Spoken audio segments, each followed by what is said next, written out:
Hey there, welcome to the Course Creators HQ podcast. And today I want to talk about Facebook and Instagram ads and the right way to use them to build your course business. So let's get rid of some of those mistakes I've been seeing when people work with ads. Let's get to it.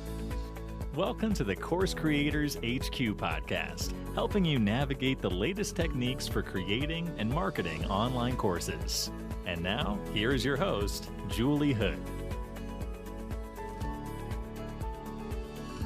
Hello, so excited you are here for episode 225 of the podcast. And today I want to talk about advertising and how you can use it the right way to build your online course business. Plus, I've got two really incredible resources for you if you're interested in this. So the first one is the Facebook and Instagram ads bootcamp that my colleague Zach Spuckler hosts. And he does such a good job of helping you dip your toe into ads and get started. The session that he does is only $25. And it's some of the best training I've seen on doing ads. So the link is in the show notes. So you can go to coursecreatorshq.com/FB Ads Bootcamp. FB Ads Bootcamp, and check that out. It's starting soon. Or if you're listening to this replay later, you can also just purchase the replay and not do it live. So definitely check that out if you're thinking about doing ads. The second thing that I wanted to tell you about is the Ads Summit, and this is free. There's going to be a bunch of sessions on how to do ads better, and my session is all about using a mini course for your ads. So definitely check that out too. That's coursecreatorshq.com/Ads Summit 2025, Ads Summit 2025.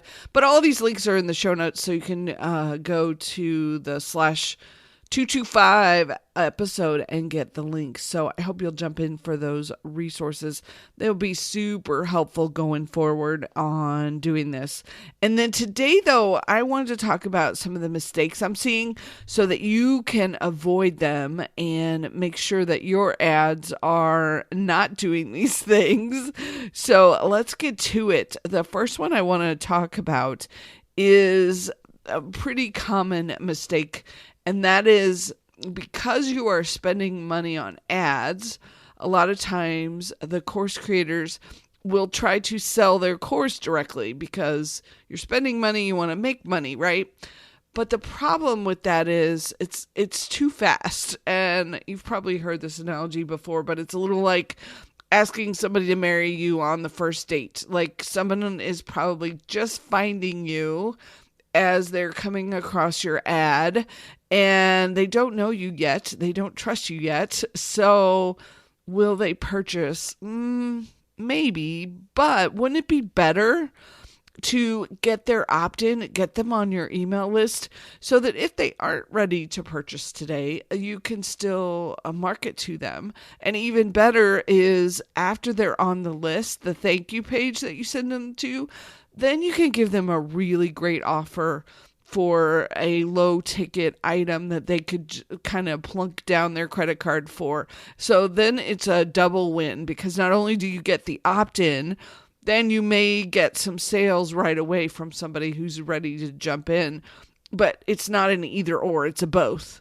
So instead of selling directly from the ad, go for that opt-in. And one of the things that I really like to do is do an opt-in to a mini course, because that feels like they're getting so much value for free. And so that's what I'm talking about on the Ads Summit that's coming up here in January of 2025. So make sure you get that presentation, because I literally give you the roadmap for how to do a mini course that will fit into an ad and how that could work. Okay, so number two, if number one is trying to sell directly from the ad, number two is not paying enough attention to the visuals or the images that you're using. And this is really important because if you think about it, if somebody is out on, especially I think Instagram, this happens even more often, and they're scrolling and they're scrolling and they're, getting image after image and reel and etc. What is going to make them pause and actually look at your ad and look at what you are doing? So what is that image going to look like? So you want to play with those images, try a bunch of different things and see what's working the best. And there are some rules about what kind of images you can use. And I know Zach kind of gets into that in his training, what the images should look like. And plus, if you do his live session, you'll be able to get some feedback from him and his team on the image that you're using. So definitely check that out. Number 3 is not testing enough variations. So what I mean by this is when you're putting your ads together, you have the option to set it up to where you're trying out a lot of different variations of images, different variations of the text, different variations of your call to action. So there's lots and different variations on the audience that you're working with. And so there's lots of things that you can play with and test here. And so that's part of the challenge is you have to test enough to find out which one is the home run and figure out which one is working. And so sometimes that can get a little bit expensive if you're really trying to test a lot of different options. So figure out what budget you can work with and then spend the time to actually try out different things, get a image and an ad that's working the best for you right now, and then test against it. So you're always trying to improve it's called the control. So you're always improving against the standard one and testing to see, can I do a little bit better than that one? So that's number 3 is not testing enough variations. And then number 4 is not focusing on the right target audiences. And so this has shifted quite a bit over the years as far as what you can target and how you can target, especially with some of the privacy issues that came up.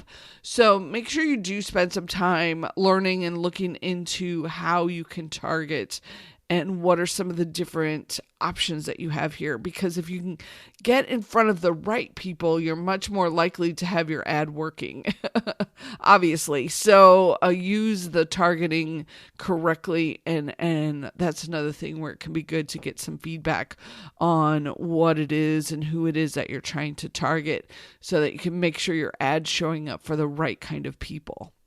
And then number 5 is using the wrong kind of ad for the goal that you're trying to accomplish. So let's say you are focusing on getting the opt-in. You don't want to be using an ad that's focusing on sales when you're doing that. So make sure that you're matching up your ad type to the goal that you're trying to accomplish. So hopefully that makes sense. As far as when you set up an ad on Facebook and Instagram, you could pick your main goal and the tools will help you reach your goal. So make sure that you're looking at the right one. And I'll be honest, sometimes I thought this part was really confusing about what type of ad to use. So that's why I just always jump in and do what Zach tells me. So if you want to get more info on that, he's got some more details. And so that's number 5, which is using the wrong kind of ad for the goal that you're trying to accomplish. And then the last one, number 6, is wasting money on ads, before you've actually tested an offer with a partner.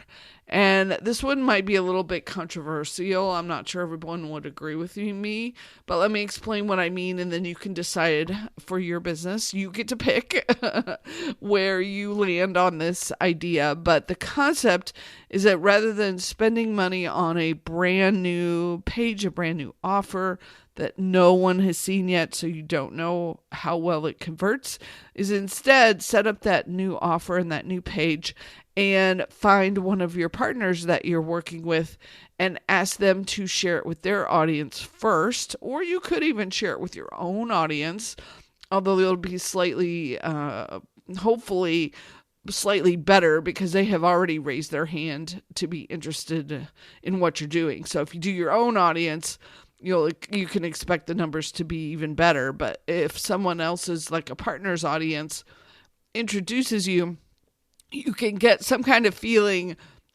on whether it's a popular idea, whether people jump on it, or whether it falls flat before you've spent money on advertising to figure that out.